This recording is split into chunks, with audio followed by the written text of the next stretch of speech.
Hey guys, I'm Red. Thanks for checking out my channel. So I was looking through YouTube and I wanted to find the oldest Steadicam tutorial videos I could find and just see how things have changed and how gear's changed and like if it's still even relevant anymore. And I came across this tutorial that Tiffen used to give with their sleds back in the 90s. And it's by Ted Churchill and Jerry Holloway. Now Ted Churchill had done a even older video, which I really think is worth checking out too. And I also watched it myself. You can check it out up here. And he's really funny, so I'm excited to see that. And Jerry Holloway is still teaching people today, at least when I shot this video. I actually took the gold workshop with him a few years ago, and he was a really interesting guy too. And so I'm super excited to see this video in general.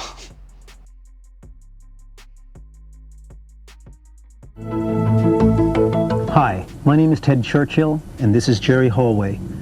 Together we have 18 years operating the Steadicam system. We've worked on numerous feature films, commercials, industrials, and rocked videos.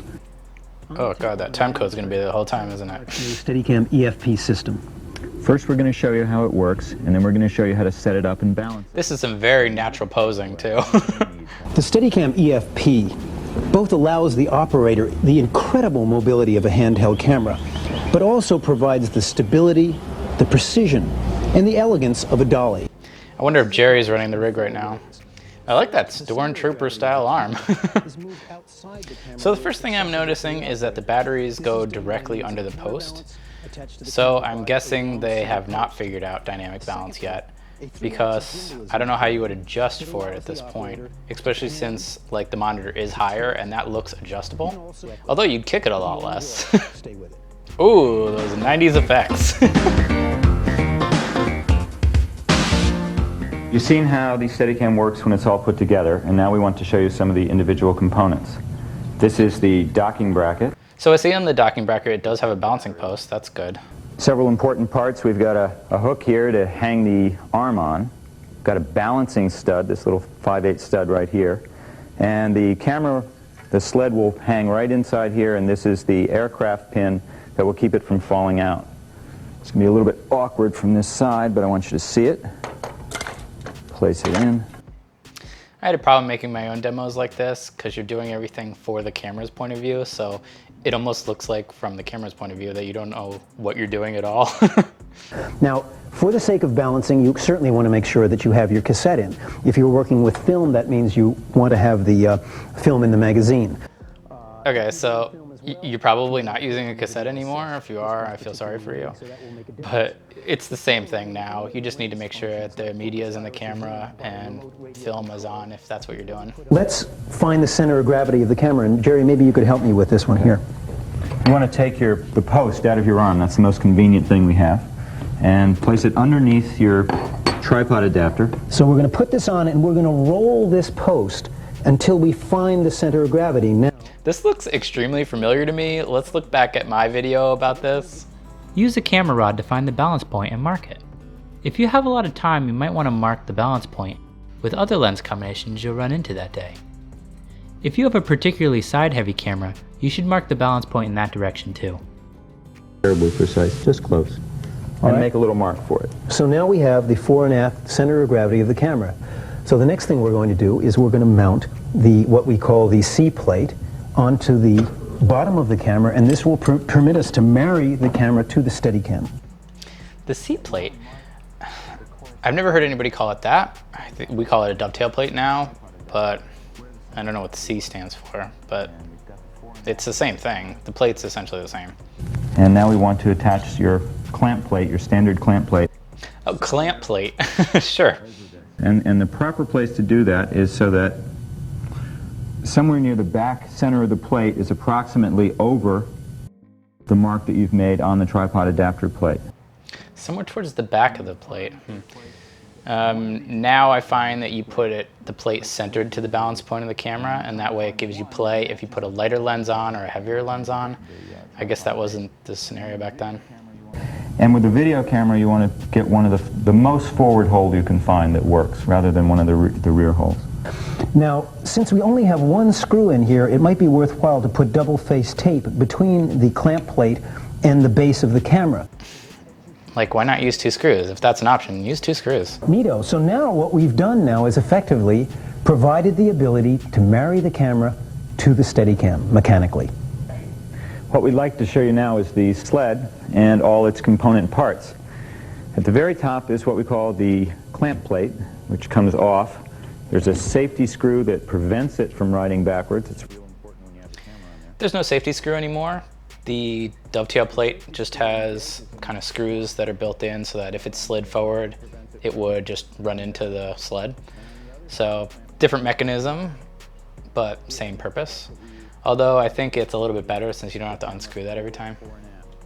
On the front of this stage here is what we call the J box, or the junction box. On the front of the J box are a number of connectors. There are 3 connectors for your focus, zoom, and iris motors. A connector so that you can attach to the zoom motor that's part of video cameras. So I'd say that none of those outputs are on sleds anymore. They're just most likely super outdated. There is power out usually on sleds, but it would be a different connector than this for the most part. On the inside of the opposite side of the J bracket are a BNC in, so that if your video camera, this is where the signal will go to feed the monitor. The other side does have 12 volts out, so that's about right. Also, a lot of them will have 24 volts out for other cameras. And the video in is still a thing that you would have, although it would be an HD line now, and I'm sure it wasn't an HD line then. Also, the bubble level there is great. I have no idea what that J7 thing is. Conveniently located inside the post and connects directly to the bottom of the unit. Oh, so they're going through the post now. That's great. Also, that gimbal handle looks much more usable, much more comfortable than the old one did. On this electronics box is a battery indicator, a switch to turn on and off your remote focus system, an on and off switch for your monitor, and a circuit breaker. That's how to pop it, that's off. The settings on the bottom stage, I mean, there's still a monitor on off, although that's usually on your monitor actually. There is still a system on off, although I've never seen having to pull the fuse to do that. There's no focus motor controller in the sleds anymore. There are 3 BNC connectors here, 2 video outs and a video in, and a termination switch. Somewhere along the line you're going to want to terminate your video. Where does the video in go to? Because there was no output on the top of the sled. Down below. And I don't know what terminate the video means. I think I'm too young for that. Around. This is your connector for your brick battery.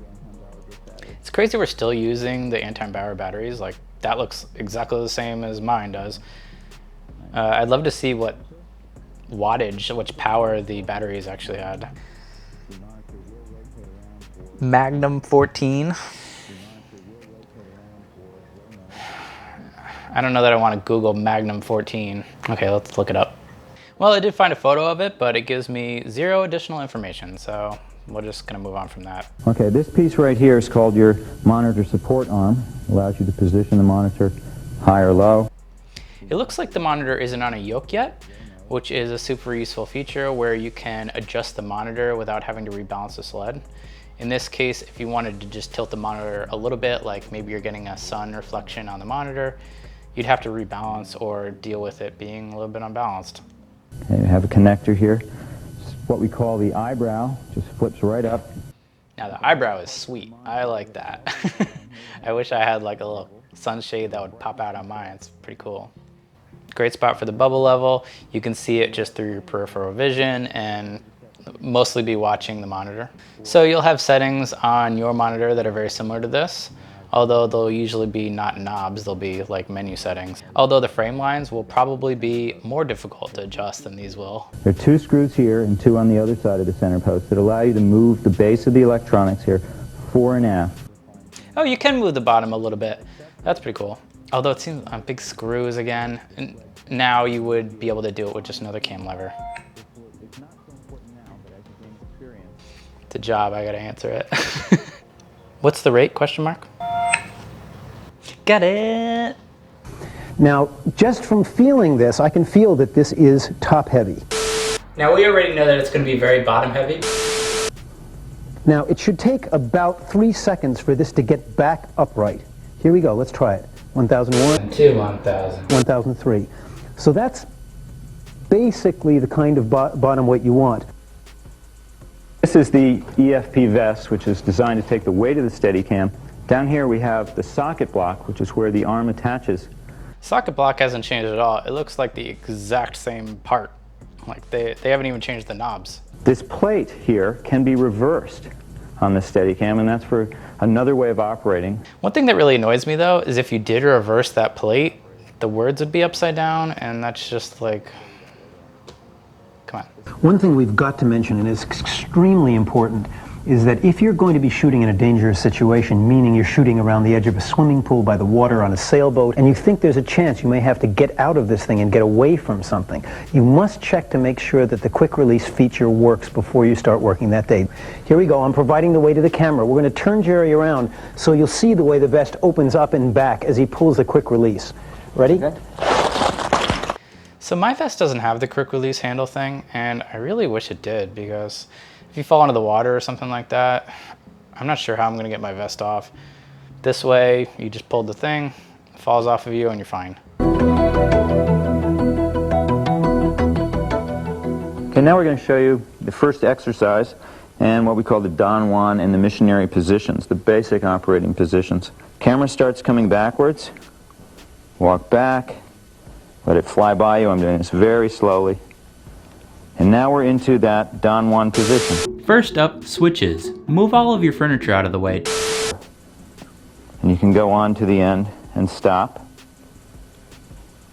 And drag it forward, and we make the change coming. Everything they're talking about with holding the gimbal and all these practice techniques, super useful still, exactly the same. Push it, and I face this thing. And notice my body. Beautiful switch. The camera didn't move at all. If you find that you're getting tired, you have some alternatives. The first one, obviously, is to put it down.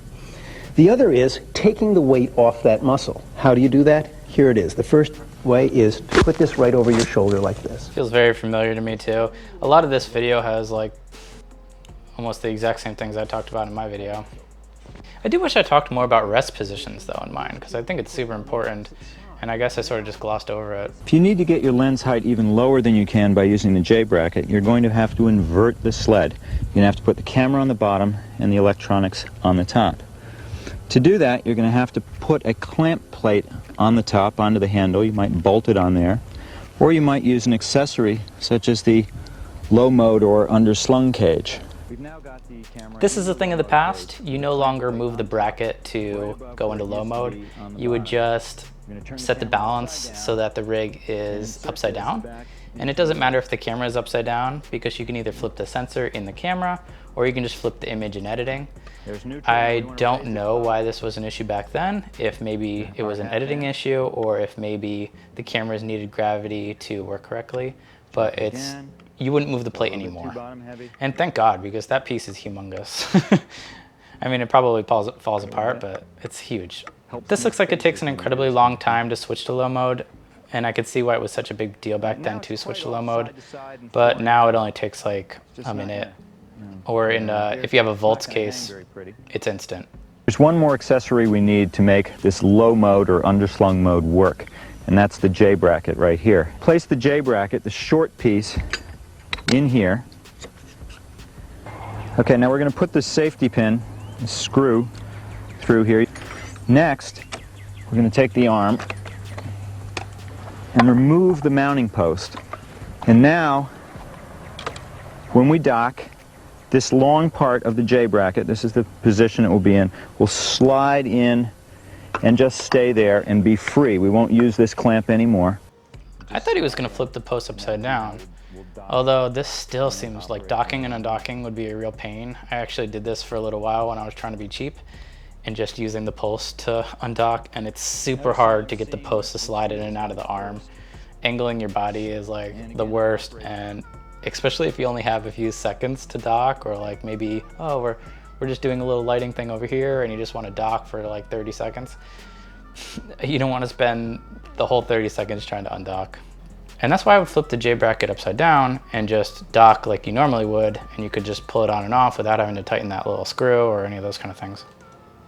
Where are they? It's like a castle? What is this? One of the more exciting things about Steadicam is occasionally you encounter shots where you actually don't have to wear it. This is in a sense the desk job of Steadicam. And what it is mounting the Steadicam on some sort of vehicle. Now, you're hard mounted to the vehicle with the Steadicam, so make certain the mount, and we have one here, is solid on the vehicle. Now, in addition, if you happen to go around a fast turn, a fast stop or start, you don't want to be thrown off the vehicle either. So what we have here is a piece of sash cord that is around me. You notice it is not Okay, don't do that anymore. You need a better way to attach yourself to the vehicle, something that you're not going to slip out of. There are belts that you can attach yourself to that are for like tree climbing people, you know, like they're cutting down trees and stuff, that have metal loops. And with those you can safely carabine yourself into the back of the truck and still get in and out easily, but like not be able to slip out of this. I mean, to me it just looks like a decapitation hazard. There isn't much wind today, but if there were, or if the wind doubled in speed, then the force on the rig and the effect on the rig would be cubed. The way to solve the problem with the wind is to keep a flag upwind of you and keep the wind off the rig. And you use a little telltale like this little red one we have here, a little piece of yarn, so that the grip knows to aim that telltale at the rig. Oh, I love the little string idea. I never thought about it, and this is a problem that I run into all the time.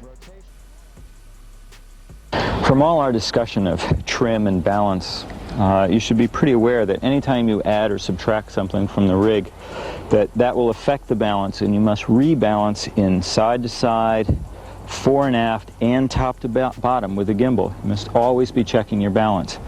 Now, if you add a cable to the rig because you either have to run video out or audio in or something like that, a cable is a serious and shifting force on the rig. As the cable gets longer, there's more of a force and will tend to pull it to the side.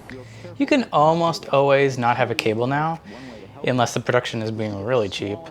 But on some occasions in the live world, you will have like a triax or a SMPTE fiber cable that you'll be running off of you.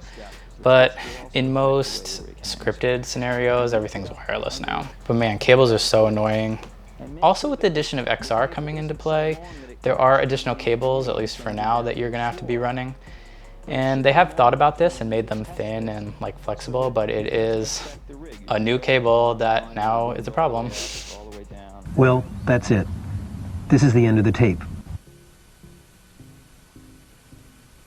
It actually amazes me how useful this video from the 90s actually is still, especially if you skip over some of the gear-specific parts and start talking more about the operating specific parts. Although setting up the rig is still very similar today, and you'll learn a lot from it. If you want to watch the video, there is a link to it in the description below. And I want to thank you so much for watching my video. If you liked it, please leave a like below. And if you like this video, you'll probably like some of these other videos too. Thanks so much for watching. Well, that's it. This is the end of the tape.